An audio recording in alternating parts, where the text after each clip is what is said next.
Computation of median for discrete series दिया गया है तो उसका मीडियन कैसे कैलकुलेट होगा वो हम यहाँ पर इस वीडियो में देखेंगे। तो सबसे पहले बात कर लें स्टेप्स की।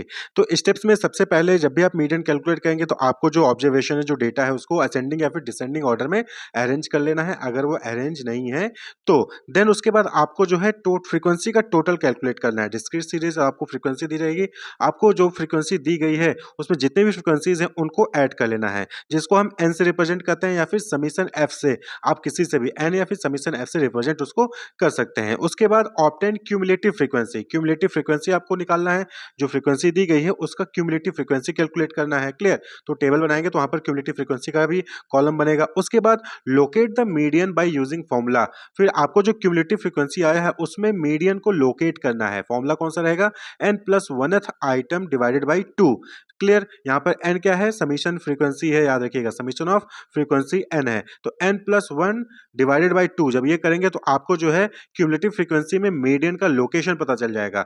फिर उस क्यूमुलेटिव फ्रीक्वेंसी में रिस्पेक्टिव जो भी वैल्यू होगी वही मीडियन आएगा। The value for which the cumulative frequency includes median value will be taken as median. अब एक एग्जांपल से देखते हैं तो आपको क्लियर हो जाएगा कि कैसे कैलकुलेट करना है। तो आपके सामने एक क्वेश्चन दिया गया है, the frequency distribution of the number of persons and their respective income in rupees are given below, calculate the median income. तो आपको यहाँ पर इनकम इन रुपए और नंबर ऑफ पर्सन दिए गए हैं। आपको जो है यहाँ पर कैलकुलेट करना है कि इनकम का मीडियन क्या होगा। तो आपको सबसे पहले यहाँ पर क्या करना है? टेबल क्रिएट करना है। Computation of median discrete series लिख देंगे। उसके बाद फिर आपको यहाँ पर पहले कॉलम में इनकम रुपए में 10, 20, 30, 40, दूसरे कॉलम में आपने नंबर ऑफ पर्सन यहाँ पर लिख लिए हैं। अब नंबर ऑफ पर्सन को हम क्या करेंगे? नंबर ऑफ पर्सन को हम यहाँ पर डिनोट करेंगे एफ से। फ्रीक्वेंसी हो गई, नंबर ऑफ पर्सन क्या हो गई? फ्रीक्वेंसी हो गई। अब जो है आपको क्या करना है? फ्रीक्वेंसी का टोटल निकालना है और साथ ही साथ क्यूमुलेटिव फ्रीक्वेंसी कैलकुलेट करना है। तो आपने एक अलग कॉलम बनाया जहां पर आपने क्या किया? क्यूमुलेटिव फ्रीक्वेंसी आपने यहां पर लिख दी। क्लियर? क्यूमुलेटिव फ्रीक्वेंसी को हम सीएफ से डिनोट करेंगे। क्लियर? अब क्यूमुलेटिव फ्रीक्वेंसी कैसे कैलकुलेट करते हैं वो आप यहां पर देख लीजिए। क्यूमुलेटिव फ्रीक्वेंसी क्या होता है? जो फ्रीक्वेंसी है उसका एडिशन होता चला जाता है। क्लियर? तो नंबर ऑफ पर्सन जो कि फ्रीक्वेंसी है वहां पर पहला नंबर है 2, तो आपको क्यूमुलेटिव फ्रीक्वेंसी में पहला नंबर एज इट इज लिख देना है। क्लियर? पहला नंबर फ्रीक्वेंसी में क्या है? 2 है, तो क्यूमुलेटिव फ्रीक्वेंसी में आपको एज इट इज 2 लिख देना है। अब अगला नंबर क्या है? फ्रीक्वेंसी में 4। क्लियर? अगला नंबर क्या है फ्रीक्वेंसी में? 4। अब क्या करना है आपको? 4 और जो आपने क्यूमुलेटिव फ्रीक्वेंसी में पिछला वाला निकाला है 2, आपको इसको ऐड कर देना है। तो 2 प्लस 4 क्या हो जाएगा? 6, और 6 को जो है 4 के सामने लिख देना है। क्लियर? अब क्यूमुलेटिव फ्रीक्वेंसी का 6 और जो फ्रीक्वेंसी का 10 है ये इनको ऐड कर देना है। तो 6 प्लस 10 क्या हो जाएगा? 16। इसी तरीके से आगे वाला करना है। तो 16 प्लस फ्रीक्वेंसी का अगला वाला नंबर दैट इज 4, तो 16 प्लस 4 इक्वल टू 20। क्लियर? तो इस तरीके से आपको क्यूमुलेटिव फ्रीक्वेंसी निकालना होता है। पहला आपको सेम लिख देना है, उसके बाद फिर एडिशन करते चले जाना है और आपको जो है वहां पर क्यूमुलेटिव फ्रीक्वेंसी मिल जाएगी। क्लियर? तो आपने क्या किया? पहले 2 लिख दिया एज इट इज, फिर 2 प्लस 4 किया 6 आया, फिर 6 प्लस 10 किया 16 आया, फिर 16 प्लस 4 किया 20 आ गया। क्लियर? अब आपको यहाँ पर जो है क्या कैलकुलेट करना था? दैट इज फ्रीक्वेंसी का टोटल। तो आपने यहाँ पर टोटल कैलकुलेट कर लीजिएगा।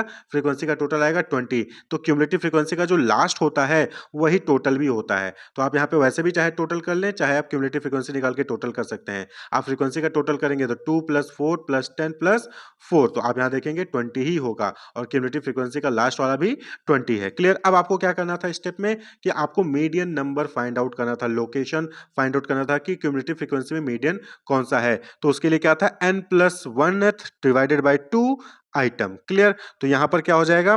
n की वैल्यू क्या है यहाँ पर? समीशन फ्रीक्वेंसी यानी कि 20, तो आपको 20 प्लस 1 डिवाइडेड बाई 2 लिख देना है। उसको सॉल्व करना है तो 20 प्लस 1 21 डिवाइडेड बाई 2 हो जाएगा, यानी कि 10.5 आइटम। 10.5 आइटम जो है ये मीडियन नंबर है। तो आप क्यूमुलेटिव फ्रीक्वेंसी देखेंगे तो यहाँ पर 10.5 किस में आएगा? 16 में आएगा। ठीक है? The 10.5 observation lies in the cumulative frequency of 16। 1 या 2 होता तो 2 तक आता, 3, 4, 5, 6 होगा तो 6 तक आता, 7, 8, 9, 10, 11, 12, 13, 14, 15, 16 तक है तो 16 में आएगा, फिर 17 से लेके 20 तक का 20 में आता।